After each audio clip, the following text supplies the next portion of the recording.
Abelardo Gabriel de la Espriella Otero ha sido señalado por su rol en la Fundación Iniciativa por la Paz, FIPAZ, alrededor de 2004-2005 durante el proceso de Santa Fe de Realito, zona de ubicación de las Autodefensas Unidas de Colombia, AUC. Ha difundido un reportaje titulado El pasado de Abelardo de la Espriella, organizando reuniones con jefes paramilitares en el año 2004. En noviembre de 2004, Abelardo Gabriel de la Espriella Otero organizó foros y reuniones en Santa Fe de Realito, Córdoba y otros lugares, invitando a profesores y estudiantes universitarios. En estos eventos se presentaba la agenda política de jefes paramilitares como Iván Roberto Duque, alias Ernesto Báez, y otros de las AUC. Él actuaba como organizador, moderador, llevaba actas y otorgaba la palabra a través de FIPAZ. Las reuniones ocurrieron en el mismo contexto de Realito, donde las AUC pactaron apoyo político y electoral para política. Imágenes grabadas por un profesor de la Universidad Bolivariana de Medellín muestra a Abelardo Gabriel de la Espriella Otero en la mesa principal con paramilitares. FIPAZ se presentó como promotora de paz y foros universitarios, pero según testimonios de paramilitares Báez, HH, Robert Velosa, etc., y fallos judiciales, funcionó como brazo ideológico y de proselitismo político de las AUC. Reclutaba jóvenes, impulsó un referendo contra la extradición y apoyó candidaturas afines. La Corte Suprema de Justicia, en sentencia contra el excongresista Juan Pablo Sánchez en 2011, criticó duramente a FIPAZ. No promovió la paz cuando las autodefensas masacraban, sino cuando estas quisieron proyectarse políticamente. Compulsó copias para investigar a Abelardo Gabriel de la Espriella Otero. La Fiscalía General de la Nación investigó concierto para delinquir, lavado de activos, etc. y precluyó archivo los casos en su momento 2009 y posteriormente. Abelardo de la Espriella sostiene que quedó absuelto.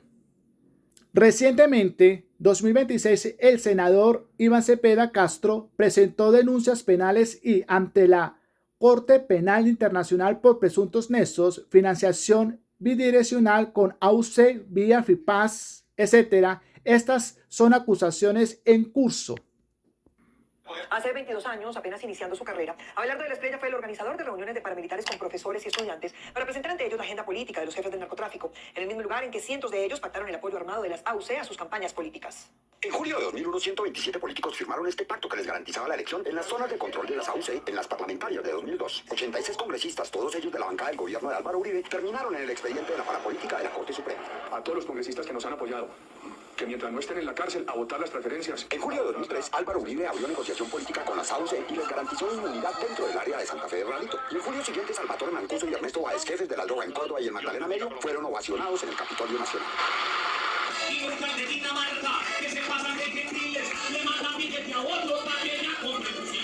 Estas imágenes fueron grabadas el 26 de noviembre de 2004 por un profesor de la Universidad Bolivariana de Medellín que atendió la invitación que le hiciera Abelardo de la Espriella. Que sepan quiénes somos, que sepan realmente qué sucede en el proceso de negociación, que sepan por qué surgimos las autodefensas, cómo hemos venido evolucionando, por qué estamos participando en ese proceso. No era una invitación para ningún foro, era una invitación que hacía apología, y después en las conversaciones y en las mesas que hubo se veía claramente que era un asunto de apología a la AUC del paramilitarismo. Y entonces no solamente nacimos legales, sino además que nacimos con el amparo y el apoyo que en esa época nos brindó el ejército. Todo giraba en torno a ese señor Abelardo de la Espriella. La mesa principal eran todos paramilitares. A través de la Fundación FIPAZ, que en teoría financiaba el rector de la Universidad de Gran Colombia, el joven abogado de la Espriella era el encargado de llevar las actas y de otorgar la palabra. Orgullosísimo que ustedes estén así, además con ese ímpetu y con esa ganas de participar, pero vamos a seguir el programa, por favor. En agosto de 2006 ya se sabía que los narcos de Realito seguían enviando embarques a Estados Unidos, que mantenían sus estructuras en todo el país y algunos de ellos asumían que su compromiso con la jurisdicción de justicia y paz incluía hablar de sus pactos políticos. En 2008, cuando comenzaron a entregar detalles de sus alianzas,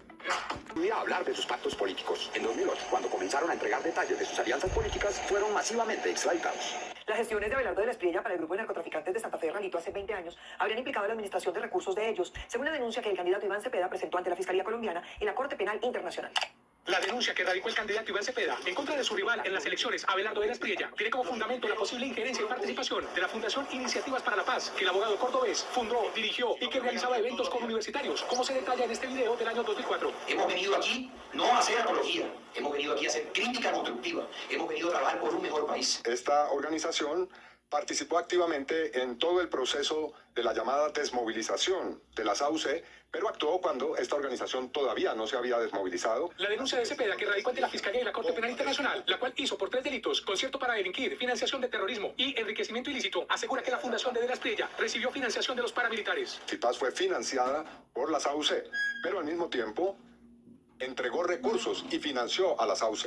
Es decir, que de la Espriella jugó el papel de ser financiado y al mismo tiempo financiador de las organizaciones paramilitares. Aquí, en este foro, la Asociación Nacional de Estudiantes por la Paz. Cepeda ha solicitado a la fiscal Luz Adriana Camargo información sobre el nulo avance de las denuncias que se interpusieron en contra de Abelardo de la Espriella. Porque la Fiscalía no ha procedido a realizar investigaciones exhaustivas con órdenes judiciales que ha recibido de la Corte Suprema de Justicia contra el señor abogado. En su denuncia, Cepeda además solicita indagar si el exfiscal Mario Iguarán presuntamente pudo recibir dinero y ser objeto de una elección para que pudiera actuar a favor de los paramilitares.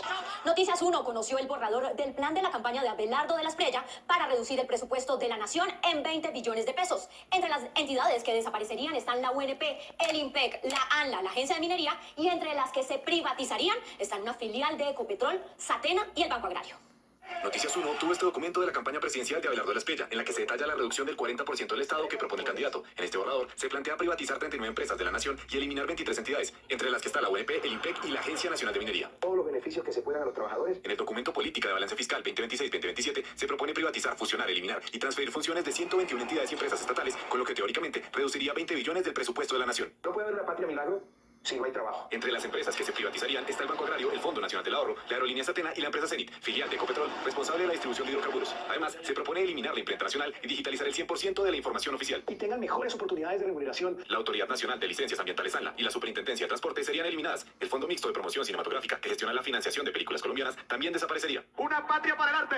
La UNGRD y la Agencia para la Reincorporación se eliminarían y sus funciones pasarían al Ministerio del Interior. Las responsabilidades de la Unidad de Análisis Financiero, encargada de prevenir y detectar el lavado de activos, serían transferidas a la DIAN y las de la Unidad Nacional de Protección a la Policía. Deciden todo el tiempo dejar avanzar el crimen. Las competencias de la Superintendencia de Salud se transferirían al Ministerio de Salud, así como las funciones de la Unidad de Restitución de Tierras a una nueva entidad, mientras que la Agencia Nacional de Tierras sería eliminada y sus funciones no serían trasladadas. ¿Por qué no sembrar esa tierra? El documento también propone transferir las funciones del Instituto Colombiano Agustín Codazzi a una entidad o privatizar el catastro. Además, se menciona que la JEP dejaría de existir en 2030 y su presupuesto se reduciría en un 90%. También se propone transferir completamente el Hospital San Juan de Dios al Distrito Capital. Las coronas fúnebres que Abelardo de la Espriella y Paloma Valencia enviaron a la Comisión Interamericana de Derechos Humanos son una alteración digital de las amenazas reales que recibió un tercero, según el examen forense que ya hace parte de su expediente en Washington. Ante la Corte Interamericana de Derechos Humanos llegó un oficio de 8 páginas advirtiendo que las coronas fúnebres con las que supuestamente amenazaron a Paloma Valencia y a Abelardo de la Espriella en abril se trataría de un montaje mediático para las elecciones presidenciales en Colombia, rechazando la amenaza contra Paloma Valencia y también este panfleto contra Abelardo de la Espriella. Noticias 1 conoció que un informe técnico ante la CIDH confirma indicios de lo que podría ser una manipulación digital con fines políticos para cuestionar la garantía del gobierno Petro durante las elecciones. Que la pieza gráfica concreta, divulgada el 12 de abril de 2026, presenta indicios técnicos y cronológicos compatibles con la reutilización digital de una fotografía previa. Las imágenes con los nombres de Valencia y de la Espriella fueron realizadas con base en esta corona fúnebre que el 8 de abril llegó a la Oficina de Instrumentos Públicos en Soacha con el nombre del registrador. Al otro día la utilizan. Si bien la fotografía base de la corona fúnebre, que conserva ribetes, follaje, estructura, columnas, ventanales, piso y perspectiva idénticos a los de la imagen relativa a Rafael Mariño, es distinta y geográficamente distante de la indicada en el marcador atribuido a TikTok y replicado por el expresidente Álvaro Uribe. La defensa jurídica del presidente Petro sostiene que, si bien no desconoce la solicitud de protección de los peticionarios, se advierte la verificación con datos forenses ante un proceso internacional que pide medidas cautelares sobre hechos reales. Cualquiera que sea la conclusión sobre la autenticidad de la pieza gráfica analizada, el deber de protección permanece íntegro y operativo. El presidente Petro, a través de su apoderado, le solicitó a la CIDH que realice un peritaje forense de las fotografías y, en consecuencia, determine la pertinencia de realizar procesos internacionales. Que el presente informe se aporta justamente para que dicha protección se ejerza sobre una base fáctica completa. La CIDH además estudia si se solicita la evidencia digital en las plataformas de X y TikTok para conservar IP e historial de archivos de las cuentas relacionadas con estas publicaciones.